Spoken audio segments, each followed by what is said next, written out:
A propósito de presupuesto, el lunes hay un cónclave de los partidos oficialistas con el presidente en el Palacio de Cerro Castillo. Y hay un dato: el gobierno no ha cumplido con los límites del déficit fiscal, pero por lejos este año. Mario Marcel se fue sin asumir su responsabilidad. Recordemos que Marcel echó mano al Fondo de Estabilización Política y Social, que es el fondo destinado a emergencia, lo dejó sin nada, y al fondo originado por la plata del litio. Se los fundió en gasto corriente, una vergüenza por la irresponsabilidad. Hay temor que en la ley de presupuesto, una vez más, se sobreestimen los ingresos y que no dejen, como es la costumbre, un fondo de libre disponibilidad al próximo gobierno, que se ha llamado glosa republicana. O sea, que este gobierno deje al próximo con las manos atadas desde el punto de vista financiero. Hay parlamentarios que hablan de principal preocupación, o que la principal preocupación es que antes de empezar a discutir el presupuesto 2026, el gobierno sincere los ingresos y transparente los gastos comprometidos. El presupuesto del Estado de Chile alcanza los 93.000 millones de dólares y simplemente no es suficiente para los gastos comprometidos.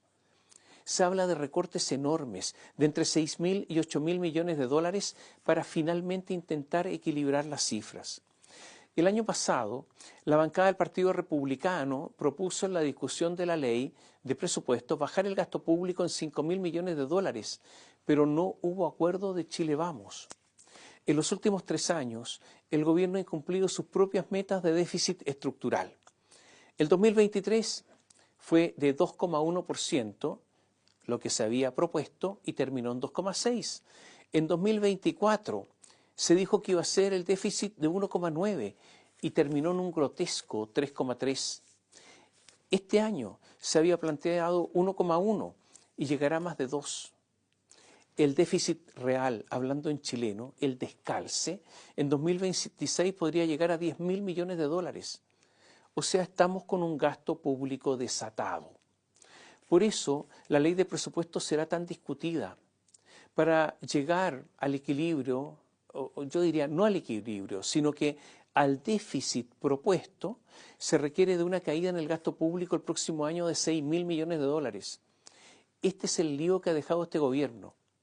Con Gabriel Boric es muy difícil hablar de economía, simplemente porque no le interesa, porque además no sabe y porque no cree en los equilibrios fiscales. Nicolás Grau, ministro de Hacienda, dijo que no era verdad que se había crecido los últimos 30 años o los 30 años del retorno a la democracia. Dijo que solo fueron 20 y tantos nomás. Pero le voy a dar unas cifras. Entre 1989 y 2019, Chile creció en promedio 4,9% anual. Germán González recuerda que en los 3 años posteriores a la crisis financiera, de 2010 a 2012, Chile creció 6,1% anual. En los 25 años, terminados en 2014, el crecimiento fue en promedio de 5,5% anual. En 2024 se dictó, al año siguiente, se dictó la reforma tributaria y la reforma laboral de Michelle Bachelet. El país, desde ese entonces, crece en promedio 2%. Esto es lo que debe enfrentar el próximo gobierno.